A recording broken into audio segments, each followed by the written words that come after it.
Hi first grade. So today we're going to work more on measurement, but we're going to add some things to that.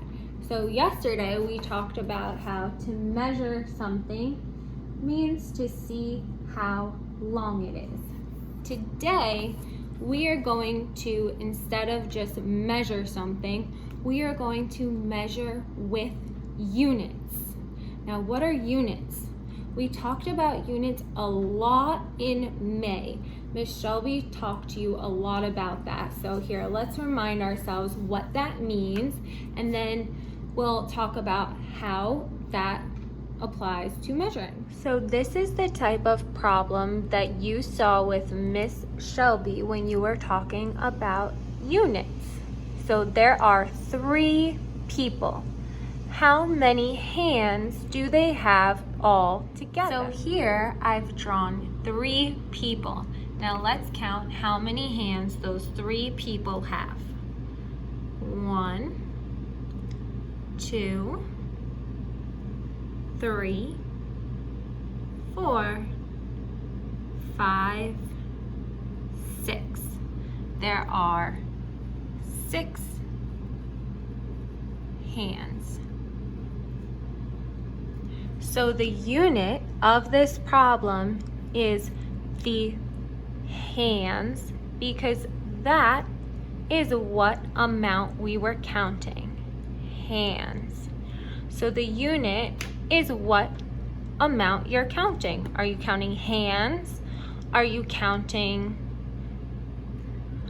by cubes? What amount are you counting by? That's our unit. In measuring, we have lots of units that we can choose from. One is inches. So here I have a ruler. You may have seen this before. Usually people use them to draw straight lines, but they can also be used to measure. So one way you can measure is inches. So you can see this is how long, 1 inches. And then we also have centimeters. So centimeters are smaller. So we can count by inches or we can count by centimeters. And then another unit that we can count by is feet. 1 foot is the whole length of a ruler. So those are just some examples of units we use in measuring. Today we are going to do an activity that's similar to the one we did yesterday, but today, instead of using just a string that can be any length, we're going to take what we know about units and we're going to measure things using a unit of measurement that we choose in our house. So here I have 3 options for units of measurement to use today. You can use cubes if you have them, just like the ones we use in the classroom. You can use change if they're all the same change. So you can have all quarters or all pennies or all dimes, as long as they're all the same size and they're the same type of change. Or you can use paper clips. So today you are going to use a sheet that looks a lot like the one we did yesterday, where you measured things with your string. But now we're going to see how long, how many of something an object is. So we are going to find things in our house to measure, and we're gonna see how many cubes, how many quarters, or how many paper clips it is. And then you're gonna find the shortest object and the longest object. So let's get started. So the first thing that I'm going to measure is my laptop case, because we measured it yesterday. So now we're going to measure the same thing, but with units. So yesterday this was the same length as my string. Today we're gonna find out how many paper clips, how many quarters, and how many cubes it is. So I have put paper clips along the longest side of my laptop case. And you'll see that I have the paper clips touching. You want them to start at the very end of your object, and you don't want them to be overlapped or spread out. You want them touching perfectly, like that. And now we can count how long my laptop case is using our unit of paper clips. So 1, 2, 3, 4, 5, 6. Let's record. So here I've written on my recording sheet the name of my object, which is my laptop case, and the longest side is 6 paper clips long. So if you have cubes at home and you want to use that to measure your objects, this is how your cubes should look. They should be touching with no spaces in between them. My cubes snap together, so you can't pull them apart. But if they don't snap together, then you can line up your cubes just touching, so there's no spaces between them. Now let's count how many cubes long my laptop case is. 1, 2, 3, 4, 5, 6, 7, 8, 9, 10, 11, 12, 13, 14, 15, 16, 17. So my laptop case is 17 cubes long.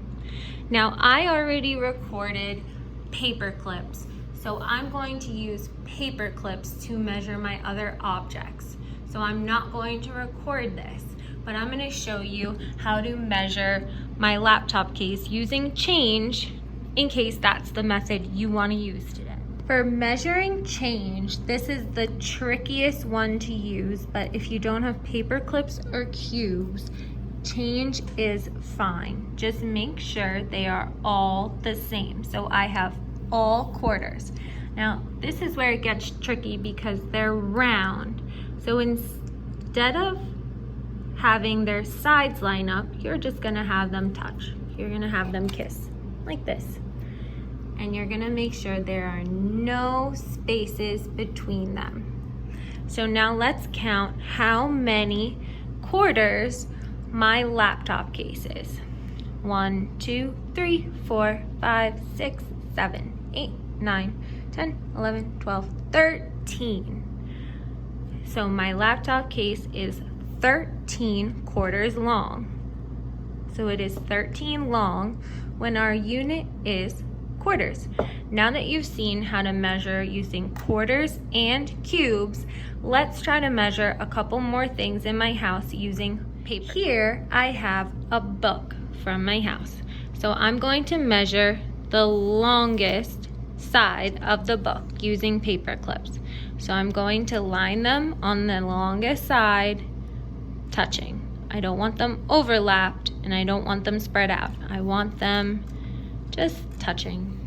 So here I've measured my book using paper clips. So let's count how long it is. Now you can see it's a little over, but that's okay. We're gonna see about. So it doesn't have to be perfect as long as your paper clips are touching and there's no spaces. It's okay if it's a little over. So I have 1, 2, 3, 4 paper clips. So now I've recorded book, 4 paper clips. Let's find the next thing I'm going to measure is my little small hand sanitizer. And I know lots of students in first grade have the same one, so you can measure yours too at home. So this has a little clip. I just stretch this out. We're gonna measure that too. We're gonna measure how long it is from the top to the bottom. So I'm gonna put 1 paper clip here and 1 paper clip here. My hand sanitizer is about 2 paper clips. So now that I've recorded all of my objects and their length, now I'm going to find the shortest one. So I'm going to look through my list which one is the shortest? Now we know this because it is the one that is the smallest number of paper clips long. Which of my objects is the shortest? You're so smart, you're right. It's my hand sanitizer. Now, which is the longest? You're right, it's my laptop case. So now that I have recorded my shortest object and my longest object from my list, I'm going to put my objects in order of shortest to longest. Now my list, my shortest object, we said, is hand sanitizer. So I'm gonna put that first. Then the next shortest is the book with 4 paper clips, which means the longest is the laptop case with 6 paper clips. So now I'm gonna write them in order from shortest to longest. Don't get tricked, make sure you read this carefully. Shortest to longest, not longest to shortest, shortest first. So here you have it. I have put my objects in order from shortest, the hand sanitizer, to longest, which is the laptop case. So now that you know how to do this really fun activity at home using paper clips, quarters, or cubes, I'm going to challenge you to find at least 10 objects in your house and measure them. I know you're gonna do a fabulous job, first grade. Have a great time. Bye.